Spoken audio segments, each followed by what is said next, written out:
வணக்கம். அருவியின் அஞ்சரை பெட்டி. பொன்னியின் செல்வன் அத்தியாயம் 2. ஆழ்வார்க்கடியான் நம்பி. ஏரிக்கரையில் தென்திசையில் சென்ற பாதையில் குதிரை செலுத்திய வந்தியத்தேவனோட உள்ளம் அலைப்பாஞ்சது. எது மாதிரின்னா, அங்கே போன படகு போலவாம். அதையெல்லாம் பார்த்துட்டு வந்த வந்தியத்தேவன் கொள்ளிடத்தை தாண்டி அதுக்கப்புறம் சோழ நாட்டோட நீர்வளம், நிலவளம், மரங்கள், அந்த மக்கள், அங்கே இருக்க பெண்கள் எல்லாம் எப்படி இருப்பாங்க, அங்கே இருக்க கொன்றை மரங்கள், கடம்பு மரங்கள், புன்னை மரங்கள், இதெல்லாம் எப்படி இருக்கும் அப்படின்னு சொல்லிட்டு கேள்விப்பட்டதெல்லாம் உண்மையாக பார்க்கணுங்கிற ஒரு பேராவலோட அப்படியே வந்துட்டுருக்கான். அப்படியே உள்ளே நுழையும் போது பழையாறைக்குள்ளே காலெடுத்து வைக்கும்போதே பழையாறை சோழ மன்னர்களோட தலைநகர். பூம்புகாரையும் உறையூரையும் ஒரு சின்ன கிராமம் போல் மாற்றின பழையாறை. ஏன்னா அங்கே இருக்க கோபுரங்களும் கடை வீதிகளும் படை வீடுகளும் சிவாலயங்களும் வந்துட்டு திருவாய்மொழிகள்லையும் பாடல்கள்லையும் துதிகள்லையும் கேட்டவன் தான் வந்தியத்தேவன். அவனுக்கு அதை நேரில் பார்க்குற ஒரு வாய்ப்பு கிட்டிருக்கு. இங்கே சில நாளைக்கு முன்னாடி வரைக்கும் தனக்கு கனவுல கூட வராத சில விஷயங்கள் நடக்க போகிறத வந்தியத்தேவன் அப்போ நினச்சி கூட பார்க்கல. வீரத்தில் வேலனையும் அழகில் மன்மதனையும் ஒத்த பராந்தக சுந்தர சோழ மகாராஜாவை நேருக்கு நேர் அவன் பார்க்க போகிறான். அது மட்டுமா, அவரோட செல்வ புதல்வி ஒப்புயர்வு இல்லாத குந்தவை பிராட்டியையும் பார்க்க போகிறான். வழியில் அவனுக்கு எந்த தடை வந்தாலும் உடம்புல அவனுக்கு உரையில் தங்கிய வாள் இருக்குது, மார்பிலே கவசம் இருக்குது, நெஞ்சில் உரம் இருக்குது. ஆனால் மகாதண்ட நாயக்கர் இளவரசர் ஆதித்தர் ஒரு பெரிய முட்டுக்கட்டை போட்டிருக்காரு. நான் சொன்ன காரியத்தை முடிக்கிற வரைக்கும் நீ வேறு எந்த வீண் வம்புக்கும் போகக்கூடாது அப்படின்னு. ஓகே, 2 நாள் முடிச்சாச்சு, 2 நாள் பயணத்தில் எதுவும் இல்லை, இன்னும் 2-3 நாட்கள் தானே, பார்த்துக்கலாம் அப்படின்னு சொல்லிட்டு வீர நாராயணபுர விண்ணகர கோவிலை நெருங்கி வர்றான். அங்கே பார்க்கும்போது அங்கே ஆடித்திருநாள் அப்படிங்கிறதால திருவஞ்சன திருவிழாவும் சிறந்தபடியாக அங்கே சுற்றியுள்ள மரத்தொப்புகளில் பெரும் ஜனக்கூட்டம் இருக்குது. பலாச்சுளைகளும் வாழைப்பழங்களும் கரும்பு கழிகளும் பல தின்பண்டங்களையும் வித்துட்ருக்காங்க. பூஜைக்குரிய தாமரை மொட்டுக்கள், தேங்காய், இளநீர், அகில், சந்தனம், வெற்றிலை, வெல்லம், அவல், பொரி, இந்த மாதிரி தெய்வீக பொருட்களையும் வித்துட்ருக்காங்க. ஜோதிடம் பார்க்குறவங்க, விஷக்கடிக்க மந்திரிக்கிறவங்க, அதுக்கப்புறம் குறி சொல்கிறவங்க, இந்த மாதிரி பலவித மாந்தர்களை வந்தியத்தேவன் அங்கே பார்க்குறான். அப்படி இருக்கும்போது அங்கே தூரத்தில் ஒரு சத்தம் கேட்குது. 3 பேர் தான் சண்டை போட்டுக்கிறாங்க. ஆனால் அவங்கள சுற்றி 3 பக்கமும் கோஷங்கள் நடந்துகிட்ருக்கு.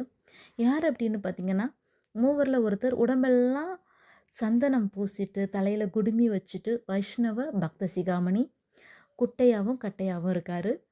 இன்னொருத்தர் மேனியெல்லாம் பட்டை போட்டுட்டு திருநீர் அணிந்த சிவபக்தர். 3வது ஒருத்தர் காவி வஸ்திரம் தரித்த தலையில் முண்டனம் செஞ்சு கொண்டிருந்தார்.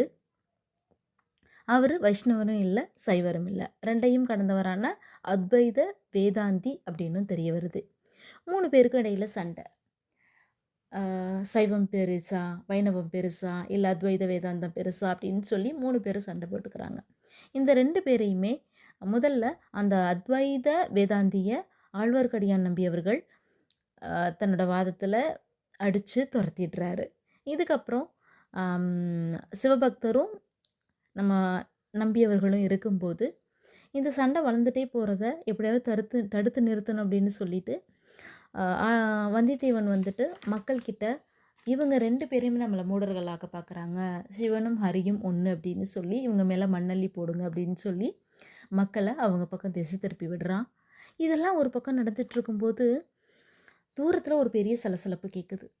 சூராதி சூரர் வீரபிரதாபர் மாரபாண்டியன் படையை வேர்கொண்டு தாக்கி வேரோடு அறுத்த வெற்றிவேல் உடையார் 24 போர்களில் சண்டையிட்டு 64 விழுப்புண்களை பெற்ற திருமேனியர், சோழ நாட்டு தனாதிகாரி தானிய பண்டார நாயகர், இறைவிதிக்கும் தேவர் பெரிய பழுவேட்டரையர் விஜயம் செய்கிறார், பராக் பராக், ஒளிவிடுங்கள் என்று இடிமுழக்க குரலில் கட்டியம் கூறும்.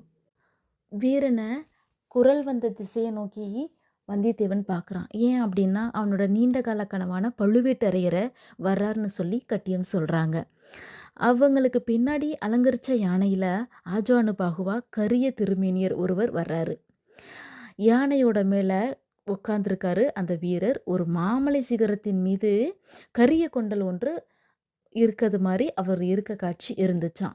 கூட்டத்தில் இருந்த எல்லாருமே இவர் தான் பழுவேட்டரையர் அப்படின்னு ஆன்னு பார்த்துட்டு இருக்கும்போது வல்லவரையனுக்கும் உறுதியாகுது இவர் தான் தானியாதிகாரி பழுவேட்டரையர் அப்படிங்கிறது. யானைக்கு பின்னால் ஒரு பட்டு திரையினால் மூடப்பட்ட சிவிகை ஒன்று வருது.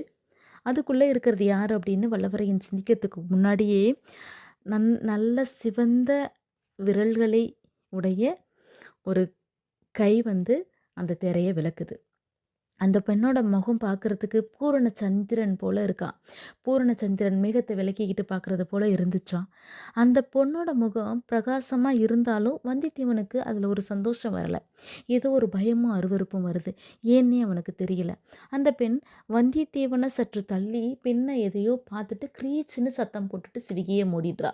சிவிகையோட அந்த துணியை மூடிடுறா. என்னவா இருக்கும், ஏன் இந்த பெண் இப்படி அலறா அப்படின்னு நினச்சிட்டு வந்தியத்தேவன் தன்னோட பின்னாடி திரும்பி பார்க்குறான்.